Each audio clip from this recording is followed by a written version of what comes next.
What truly makes a life well lived? It's a big question, but today we're going to try and answer it. This one's a little bit above my pay grade, but thankfully we've got some help.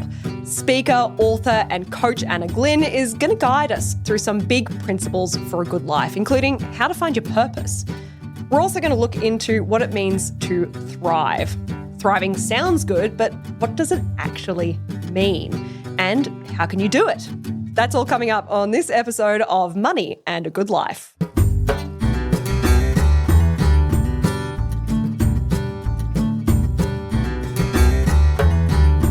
My name's Stephanie Coombs and I'm here with Ryan Watson. He's my co-host and our money expert. Are you ready to find out the meaning of life, Ryan? I've never been more ready, Steph.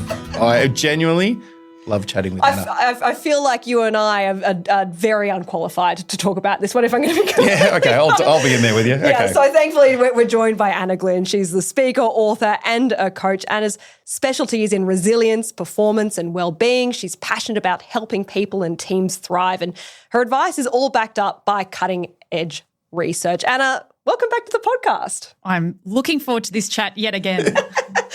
Well, to live a good life, first and foremost, it's probably good to spend some time thinking about what you value, and that's just not money or stuff. Can you talk us through what that means? If I think back to our last conversation, we definitely spoke about money and its impact on well-being and the fact that money can be both a promoter and a detractor to what we need to feel good and function well. So we have that topic covered. I guess thinking about money, it is a currency and it is a currency that people value. But a question that I like to explore with a lot of my clients is around, well, what are the other currencies that you value? Because there are others. So, for instance, some people will say to me that their identity is really, really important. We also know that time is a finite resource. And for some people, that, again, is something that they want more of. In addition to that, energy is a big one for people. So, yes, you might have the time, but do you have the energy to achieve the things that you want in life? Also, things like well-being are really important for people. So what do they need to thrive? Part of that is definitely purpose. So what gives people that sense of meaning and purpose? That is a huge one. And finally, I think for everyone, the most important currency we can have in our lives is our health. Because if we don't have our health, none of those other ones actually matter. So if you're someone who really values energy, for example, and really needs to feel as though they're energized, like how could that possibly reframe how you go through life? Energy is one of those things that is absolutely in our control. So if we think about time not being in our control, something that we have the ability to influence is how much energy do we have? Because all of us, I'm sure, will know that there'll be things in our day that we might give all the time for, but we'll never get to them because we're not actually energized by them. So we don't want to do them and we put them off. So energy is a huge one because there's lots of things that light us up and things that drain us. But really where we want to focus is on the things that actually light us up because they are going to give us that energy. They're going to make us more productive, more fulfilled, more satisfied as well. And when we have the time to do those things, it's going to be time used wisely. I did this activity, right? And I read this in a book and it was actually really quite enlightening for me. I kept an energy diary, right? So I would go through and write stuff in my day that I'd done and if I felt energized by it or I felt exhausted by it. And, you know, stuff like writing emails, in the bin. Could not, like I felt really drained by it, like answering emails and replying to emails that I thought, particularly ones that are just, you know, there's no information, there's no, you know, real value being exchanged, just drained me. Okay. Whereas if I was keeping a diary, I'd say after this, I come out of these sessions feeling really energized because I'm talking to people and I'm, you know, having this, and by keeping and tracking a diary of my energy, I could sort of see, like that gave me a good understanding for like, okay, well maybe I'm not an admin person, but I'm someone who, you know, is actually quite happy in a meeting, for example. See, for me, I know I draw energy or, you know, boost my battery when I work from home by myself. Really? I like solitude and the task. I do. You strike me, you're so like gregarious. No, I'm only in a DISC profiling. I'm only a middle I. So I'm not an extrovert or an introvert. So I need to manage my people energy. Yeah. So I find, respectfully, not you two obviously, it can deplete my energy. Yeah. What about you, Anna? Well, I'm the flip side of Ryan. So Yeah. probably like you, Steph, I need to be around people, talking to people, working with people to get that energy gain. I still love focused work. However, if I find that I'm spending a lot of time by myself in front of a computer, that really, really drains me. So knowing those things, and I think that exercise that you did is really smart, because then we can actually start to hack ourselves and work out, well, yeah, when's the time that I need to be doing that deep work? When's the time that I need the energy boost, and how can I get that? I think the best formula to think about when it comes to these sorts of things is you're never going to have 100% things that give you energy. So I try and suggest to people, think about it like an 80-20 rule. If there's 80% of things that are lighting you up in your week, that's great. But I think there's always going to be room for that 20% of things that probably do drain you. But again, how can you maybe attach something to them to make sure that maybe by the end of them, you can be lit up by them slightly? Because I can't avoid writing emails for the rest of my life. I mean, that will have at some point or another. GPT could write them for you. Yeah, maybe. That's it. Copilot. It would probably be much nicer. But I think that the idea of I wouldn't have known these things if I didn't actually spend time thinking about them. Like, it's funny how we can sort of go through life on autopilot. Yes, and the way I choose to do it is the things that may respectfully deplete my battery, I try and do them first thing in the morning or before 10 o'clock. I've got more natural energy plus caffeine, allows me to get through it. And then the rest of the day I can focus on some other things that I genuinely enjoy doing. Yeah, I mean, it's that concept of eat the frog. Love eat the frog. Yeah, eat the Love frog. eat the frog. Which, if you haven't heard about that, that's you do the worst thing. If you have to eat a frog, the best thing to do is eat the frog the first thing in the morning, because then you don't have to think about it for the rest of the day. I love it personally and professionally. Yeah. Practice. Yeah. Now, let's talk a little bit about purpose. Purpose is a word that we do hear a lot, which is all very well, but I'm not sure if everyone would be able to say they know what their purpose is. How can you find that out? It's a great question to answer for yourself, absolutely. And it's one of the first places I start with a lot of people is working out, well, what's your why? Like, what is your purpose? What's your reason for being? What gets you out of bed? What lights you up? Purpose is so important in our lives for a number of different reasons. So both from a happiness, well-being, fulfillment, satisfaction perspective, but it's also something that energizes us. Trying to work out what it is for people can take some time. It's not something that we can just think of straight away, and it is something that might change as well. It is something that's influenced by a whole range of different factors, but deep down inside, when we know our purpose, it should almost give us that little buzz, because it is something that when we know it, even through our toughest times, it can give us still that passion and that perseverance to keep going. But also it should be something that's quite aspirational. So it should almost be something that you actually can never achieve, so then it can sort of be with you throughout time and evolve as you go through your different life stages as well. Can you give me some examples of some purposes that you've come across? Well, for instance, mine is to create a more thriving world. So everything I do, thinking about the career direction I take, thinking about my long-term and short-term goals, thinking about my everyday actions, that purpose is actually a lens through which I see each of those things. For other people, it might be about how they make a contribution to their society or their community, or how you can actually positively have an impact on others. Typically, your purpose isn't going to be about you, because that's probably not going to be enough. So it's always going to be about how can you have a positive impact or make a meaningful difference on others around you. Would you be able to say your purpose? Yeah, or do you have to think about it? Yeah, no, I can. I've been through this exercise, and to be honest, my purpose is probably reflected a lot in Tribeca, but it's really around being brave and screwing the status quo. I'm passionate about, within reason, no limits, and people put them on themselves, and I want to give them confidence and encourage them to really define what they want. I love that. I'm not, within reason, I'm not a massive one for rules. Yeah. I like what can be, and the harder or potentially more impossible it should or could be, the more I'm genuinely excited by it. So I love hearing what Anna said. Yeah, and that gives you the energy to keep doing it. Like I think, why not? Yeah. Why not? People deserve it. I deserve it. You're probably hearing the tone of my voice. I love it. Yeah, I can. I honestly can. I think it's interesting as well that sometimes we frame purpose as something that's entirely altruistic. Like I want to, and you think about like, I want to, not that this isn't worthy, but I want to get rid of world hunger or something. And that's kind of these huge charitable goals it doesn't have to be like that. It can actually be a narrower focus. Absolutely. I mean, it's up to you. That's the main driver behind it. It's got to be true to you. It's got to be aligned to your values, and it's also got to be something that excites you. So that's why it can't be imposed by someone else. Now, if we think about the workplace setting, our organisations typically have purposes, and for the most fulfilled and satisfied employees, we'd like them to find some sort of alignment between their purpose and the organisations.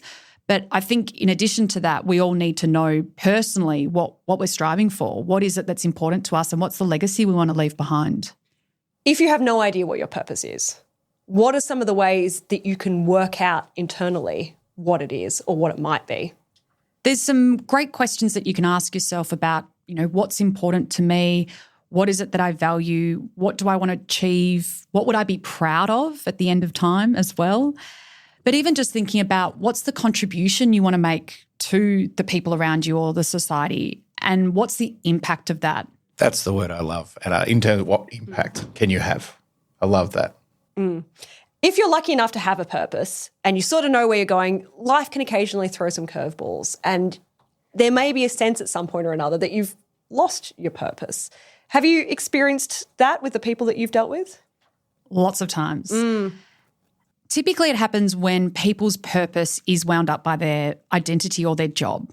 And that's probably something that we want to try and avoid, because what we know, particularly in this day and age, is that our jobs can come and go. So we've seen that also with athletes who might have a purpose that is intertwined with their role as an athlete or their sport. And when they retire, all of a sudden they lose that sense of purpose. But the same thing might happen when individuals retire, or I know personally I experienced that when I became a parent, and all of a sudden my purpose suddenly shifted to making sure this little human was alive. So that's why purposes can evolve, and they should have that flex in them to actually support us during those various life stages as well.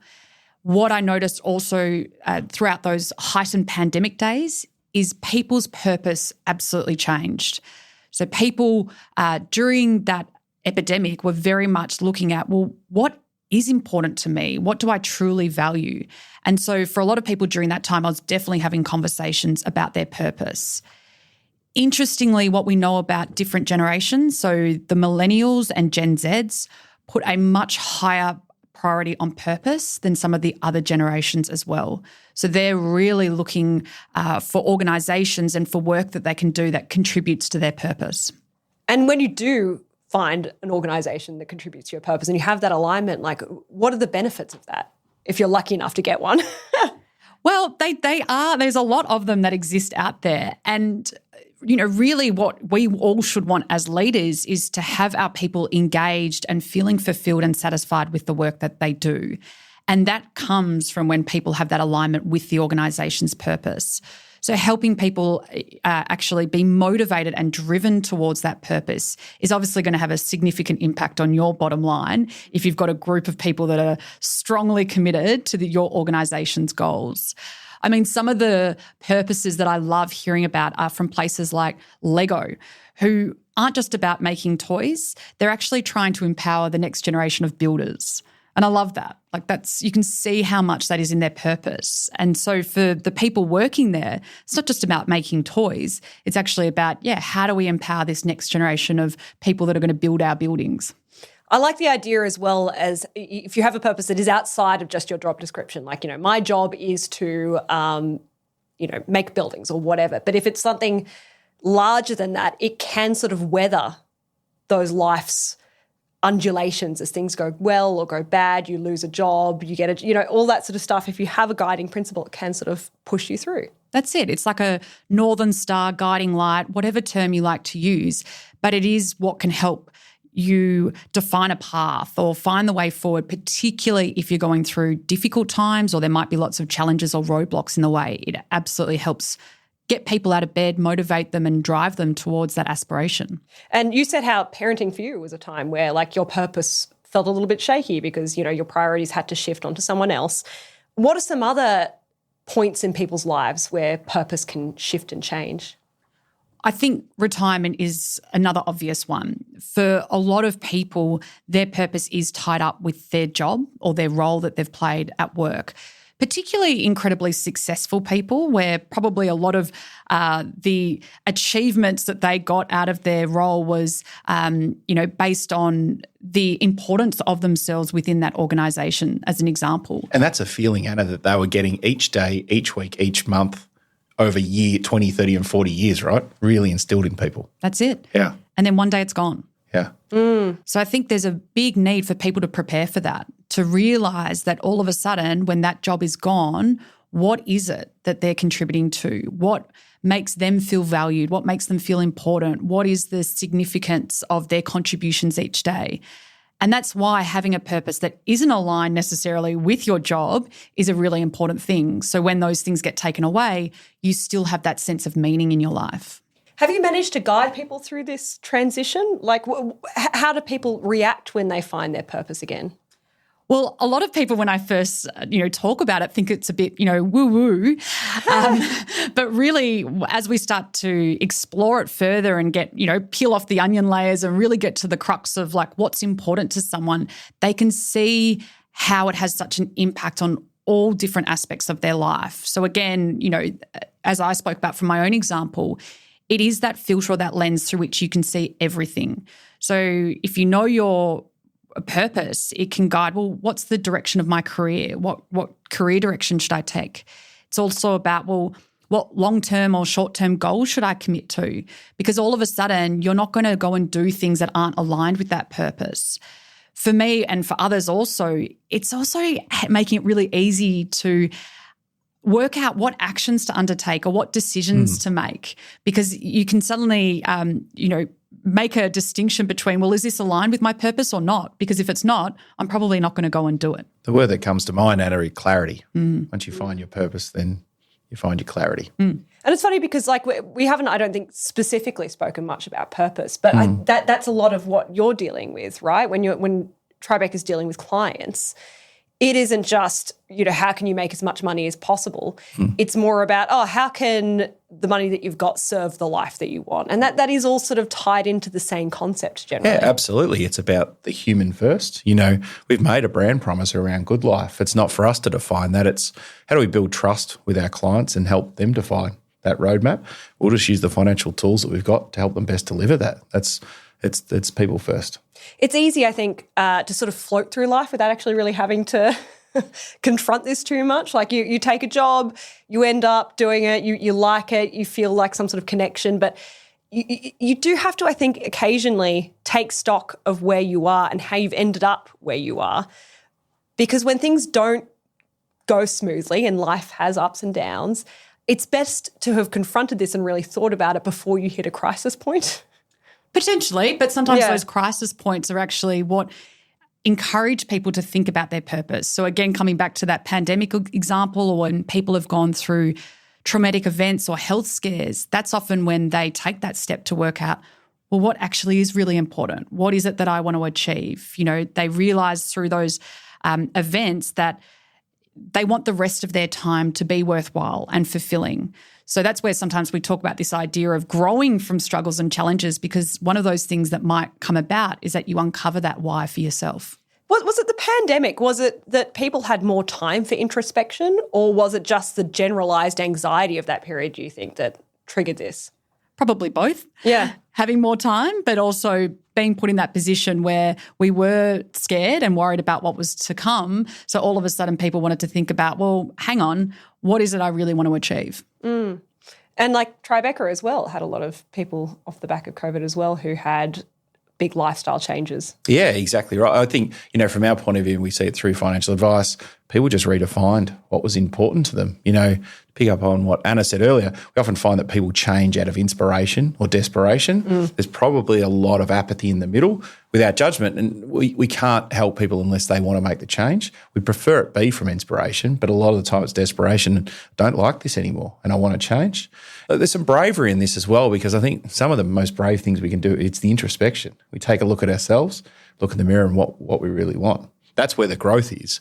But we need to, in my opinion, there's a lot of bravery in that as well. And you just have to, it is just spending time to think about it, because I think that, it's so easy to go along, especially when you're busy with just life's rhythms. But if you stop and actually really take stock of things, you might realise, actually, I don't need to be doing this and I don't want to be doing this and there's a whole different life that could await me. But you do just have to take that first step and actually think about it. And sometimes, as we know, it's not, maybe it's the wrong career or it's the wrong relationship or whatever else, or sometimes it's just the wrong company.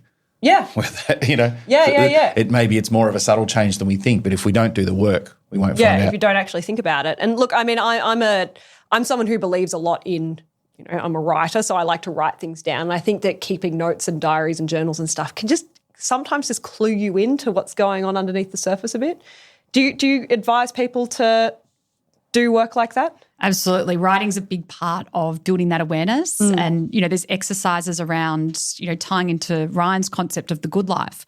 What is the good life for people? What is their best possible self? That's actually a writing exercise I get clients to do where over a period of time, they actually have to sit down with a pen and paper and commit to writing for even 20, 30 minutes. What is their best possible life? What does it look like if everything could go as well as it could? And they have to do it over 3 consecutive days because by the end, they really start to reveal, well, what are some of those things that they want to achieve? Do people find that hard to do at the start, Anna? I imagine they would find it a lot easier to define what they don't like. Absolutely. And again, you know, there's so many different layers as to why we focus on, you know, what's wrong or what could be better. But people haven't been asked that question. What does your best self look like? If it's 5, 10, 15 years from now, what would you be doing? What would people say about you? Who would you be with? All those sorts of questions we don't ask ourselves. And so they can be an incredible exercise to do to start to answer them and really uncover, what is it that I want my best possible self to look like? I love that you get people to do that 3 times or over 3 days because I reckon you'd get a pretty surface level answer. And like 30 minutes is actually quite a lot of writing. And sometimes when you are having to write a lot, you actually crack the surface and get the real answer because there's the surface level thing like, I want to be fit and healthy and I want to be financially independent and, you know, I want a nice relationship, which is all lovely, but like the meat is, I think, a little bit deeper than that. Absolutely. And there've been some incredible things uncovered, people drawing scenarios that aren't actually quite like what they're in today and making then those decisions over time about how they, you know, work towards that best possible self. So it really can reveal a whole lot. Is there something that comes to mind in terms of what someone's come up with or what they want? There have been scenarios I've had, of course, keeping all confidentiality. Of course, yeah. I'm just really interested in terms of, where people end up. Yeah, drawing family situations where all of a sudden they didn't draw their significant partner. And when you raise that with them, they realise, oh, okay, what does that actually mean? You know, even when they start to think about their career, you know, that's probably an obvious one where they think about the work they want to be doing and then realising, well, that's probably nothing like what they're doing today. And they might then go and make steps to make that change as well. It's wild, isn't it, that you actually sometimes your own motivations can be completely mysterious to you. It's almost like if we kept, professional, we become a character in a life in terms of that, and it formulates and it grows and it grows. And there's a potential to lose who we actually are, and working with someone like Anna helps us to just get back to our true self, personal, professional. Yeah, and the first draft actually isn't going to get it. You actually have to really. Well, you got to chisel away all the layers. The fact you have to actually cut away at your own your own motivations, and because you hide your own motivations to become chiseled. Yeah, exactly. Yeah, we have to wait a while for that one for me, I think. Well, and I think that this leads on to the next thing I wanted to talk about, which is thriving. What does it actually mean to thrive? It's a word that we hear a lot, but it's hard to define. It is thrown around a lot these days and in so many different contexts. But really, again, it comes back to getting people to think about what it means to them firstly. So when we say a word like thriving, what comes to mind? Coming back to, Ryan's focus around the good life. That is a simple way to define, what is my good life? We've also spoken before about the idea of having those elements of hedonic happiness and eudaimonic meaning, which was back from the days of Aristotle, who spoke about the good life. What are the things that we need? And for that reason, Steph, that's why we can have the yachts and the fancy cars. We spoke about that. That's perfectly okay, as long as we have the things that satisfy and fulfill us deeply. And these are more of the things that bring us that meaning, and they're the things that typically occur over the long term, or they're harder to achieve. Thriving for individuals as well can then be broken down into a number of different ingredients, if you will. Sometimes I talk about them about, what are the things that you need to feel good and function well? If people need support in that, there is a lot of frameworks and models that they can look to that have been built on research from around the globe, from different cultures that have tried to understand what leads to that good life. We've spoken about purpose. That is a big one for people. The other big one that I'd throw out there firstly is relationships. Relationships are so important for us from a survival mechanism, but also to help us thrive. So we need people in both the bad times and certainly in the good. And that can be people from all different realms of your life. What we also know is that a lot of people want to feel engaged in what they're doing. So they actually want to, get energy from the work that they do and the life that they lead as well. They want to experience lots of positivity. So how do you actually boost the positive emotions that you experience in your life to also counterbalance a lot of the negativity that we experience? People also want to accomplish things. We all have this drive as humans to become more competent, to gain more skills, to just accomplish our goals. But also within that, it's thinking about not just achievements, but also intrinsically motivated goals. So those self-concordant goals that we can have. And then also what we all need is the physical health aspect. So how do we ensure that we've actually got, a strong physical well-being and health to support us to have that good life as well? When you talk about achieving goals and it not just being about achievement, it's about intrinsic. Can we go a little bit deeper into that? What's something that might be that intrinsically motivates a person? Yeah, that's where we take goal setting to the next level. Yeah. So intrinsically motivated goals are those that are aligned with our values and our interests. And because of that, we do feel much more satisfaction, much more fulfillment, much more positivity is experienced. Now, this differs from extrinsically motivated goals, which actually might be about money, or they might be driven by things like shame or guilt, or someone else is telling us to do something. So people might be reflecting right now about goals that they've had in the past where if they weren't intrinsically motivating, they've probably been less likely to achieve them or to be successful at getting them. Or when they get there, they don't actually feel too much joy or excitement from them. So intrinsically motivated ones are very much that are aligned with us. And when we achieve them, we feel a great sense of accomplishment from them. And I think that the short-term ones, I want to get a raise or something like that, it feels good for a short time. I'm someone who works in media and I'm a writer. I found that I've been writing a newsletter, right? And I've been doing this every week for over a year, and it has a pitiful amount of followers, 270. Terrible, okay. Very, very huge amount of work. Can we do a call out on the name of the newsletter, and so we can get some? You can. It's got a terrible name though. Maybe this is part of the problem. Let's go with it, Steph. Yeah, it's thecarpet.com.au. Thecarpet.com. Yeah. There we go. So it used to be something where I wanted to get a lot of people reading it, right? And that was the goal because big audiences. We're so geared towards thinking that audiences are big. But eventually at some point or another, it kind of changed where the practice of writing in itself was actually the goal. And the goal was to do it every week. And if I sort of got rid of the very surface level metrics, it actually started to feel more fulfilling. Yeah. It's funny. I get that. And same as we spoke about earlier around tying goals to your purpose. If it is aligned with your purpose, on your busiest of days, on your sickest of days, of your most tired moments, you will still do it. So I take the example of writing my book, so similar to you, the writing exercise. Now, this isn't my day-to-day job, but going through that process, even though there were moments where it was difficult and it was time-consuming, I was so driven to do it because it was very much aligned with creating that thriving world, which I spoke about earlier. And this book is seen as an artifact to help people do that as well. So when people can be driven and persevere towards their goals, that's probably when we're going to assume that they're more intrinsically motivating. Yeah, interesting. And I think it's good to sort of take stock of what are you doing at the moment and why are you doing it?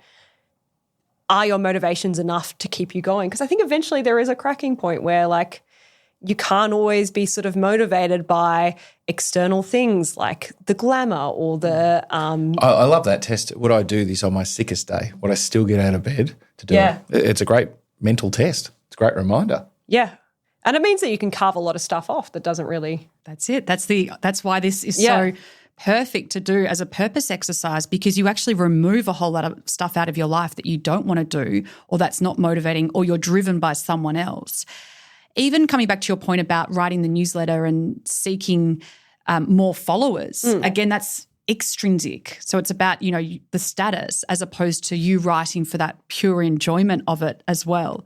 So that's where we see motivation. It sits on a continuum and it can ebb and flow. So over time with your writing, it might have been intrinsically motivated and then it might move to extrinsic and then back to intrinsic. So motivation is something that we do have in our control, but it is something that people will notice will go up and down over time. It's funny because if I had just been motivated by, the potential of infamy or fame or whatever, I would have given up so long ago because like a year is a long, and if you've been writing, a year is a long time to be writing a lot. And it takes about a day out of my week and it's been like that for a year and a half. But because there is something else, obviously, the practice, the mere work of writing is in itself a motivator. It's continued. And is it fair to say, Anna, that the content that Steph's producing is probably far better because it's intrinsically motivated? Absolutely, because people can probably sense that energy in your writing when you're writing about something you're passionate about. So again, that passion, will relate to your interest, which again relates to the motivation behind it.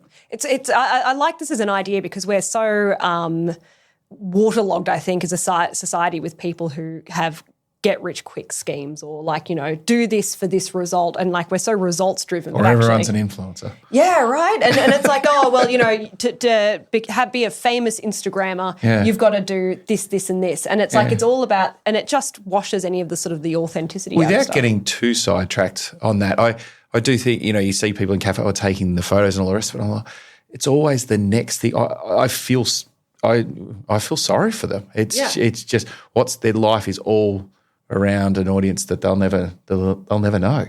Yeah, they'll never meet. Yeah. And they're also not present in that moment. So the prime example I had was I did go and see Kylie Minogue recently. And when I looked around, my gosh, 98% of the crowd has their phone in the air. I was going to say, all through the lens of a... Are they going to watch it again? Like, what do you do with that footage? I don't understand. Well, that was my question because I didn't. And I had two hands in the air dancing along. And I think you lose that idea of why you're there in the first place. Well, it's a great reminder. I'm reminded of LeBron James when he scored his 40,000th point and they're behind the backboard. Everyone's got their camera and there's one guy, he's this older gentleman. He's the only one that is truly present in the moment. Everybody else of thousands there is one guy and he was sitting in the front row. They made a point of it. Yeah. He was there. Yeah. He was actually there. Okay. And look, there is one more thing I want to tap into, and that's the idea of habits and how to live a happy life and a healthy life with good habits and the formations. We hear so much about habit making. There's so much information there. Can you give us a quick guide on the areas we should be paying attention to? Well, my favourite saying when it comes to sort of habits and habit formation is tiny is mighty. So I agree with you, Steph. There is so much out there about how do we commit to habits. And one of those things that we know about habits and behaviour change, because that's what we're talking about when we talk about habits, is how do we change our behaviour to do something different, is motivation is a big pillar in that. So this whole conversation has spoken about motivation, what drives us, how do we become intrinsically motivated. If you are intrinsically motivated to do something, you're going to be more likely to do it and to stick to it. A couple of the other things that people should consider is, do they have the ability to do this thing they want to do? So sometimes we commit to things like running a marathon. Do we actually know how to go and train for a marathon? Not just the process of running, but actually, the recovery that's involved and the nutrition, the sleep, etc. The final thing that comes from the work of Professor BJ Fogg is around prompts. So have we given ourselves something, a prompt of some sort, whether that's a calendar entry, a person, an alarm going off, that tells our brain to go and do something different, because we are creatures of habit. And unless we tell our brains to do something new, it won't. So those three elements, motivation, ability, and prompt, are really almost like the systems and the structures that we need around those habits that we're trying to form. I like the idea of the marathon because sometimes, like, I don't know, maybe this is fair, maybe this isn't fair, but like if you're extrinsically motivated, you've got a habit that you're trying to form and it will not stick, and it's just like maybe it actually isn't the right thing for you to be doing. Maybe you're fighting an uphill battle. Maybe not everyone's going to wake up in the morning and run 5 kilometres, and maybe that's actually okay. It is okay. And again, that's coming back to what is it you really want to achieve? Because for some reason, someone has committed to that marathon and it's not intrinsically motivating for them. This is why the second Friday in January is called Quitter's Day. Because the majority of people, they say upwards of 90% of people who have committed to some sort of New Year's goal or resolution has quit by the second Friday in January. Because the things that they're committing to, they don't actually want to achieve. And it also started with the motivation, but they don't have the ability, they don't have the prompt. That could be it. So, yeah. Yeah, I mean, like it's a gentle balancing act between a lot of things. But I think that if you just can't reach it or you've tried a lot of different ways, maybe like think back, go back to the first step. Is this what you want to achieve? Like, is this the right purpose for you? Like, what actually are you trying to get in life? And maybe you're not a runner. Maybe you're actually really good at weights. Like you can by the way, if you need to train for a marathon, you have to do more than 5 kilometres a day. I just want to every single day, amongst other things. I don't run marathons. Not all of us run. I do weights and that's fine, Steph, Ryan. Clearly I don't do marathons either, okay? Maybe we should train for a marathon together. No, I don't have the ability I don't have the ability. There you go. The final thing I will add to that as well around the behaviour change, the best thing that you can also do is give yourself the reward. So if there are people that are out there that are committing to those bigger goals, like let's say it's the running or whatever it might be for you, the other thing our brains love is that dopamine release that we get from a reward. So tying your goals into something that you like, that gives you that boost, will actually then say to yourself, go and do it again. So when Ryan was talking about earlier eating the frogs for breakfast and said he does it with his coffee, my challenge to you, Ryan, is don't allow yourself to have the coffee until you've eaten the frog, because then you'll be more driven to complete it and you'll get the reward, so your brain will want to do it the next day. I'm not sure I can commit to this. We'll see. That's actually how, when I was briefly a runner until I just realised, like, hey, I hate this. I don't have to do it. The way I did it was exactly that. I love a coffee and I would go for a run, dragging myself there. And once I was there, I'd have a nice sit-down coffee, sweaty and disgusting, putting everyone else in the cafe off. And then I'd eat like a little protein ball or something like that. But just that was enough that I tied the reward into that arduous task. And I did that for a long time until I looked at my own like motivations and I realised I don't have to do this. We're a better cheer squad, Steph. Yeah, exactly. Yeah, exactly. We're really good on the finish line. We can cheer Anna on. Yeah, See? exactly. Yeah, and we'll meet you with a coffee or a beer or something. That's important too. That's what I need.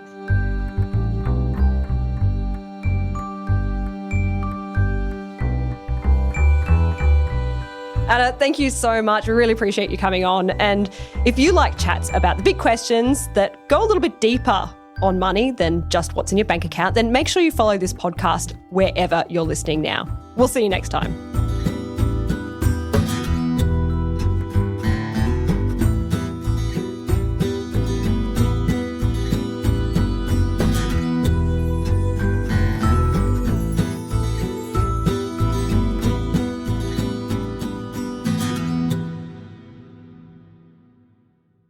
Advice given in this podcast is general in nature and is not intended to influence decisions about investing or financial products.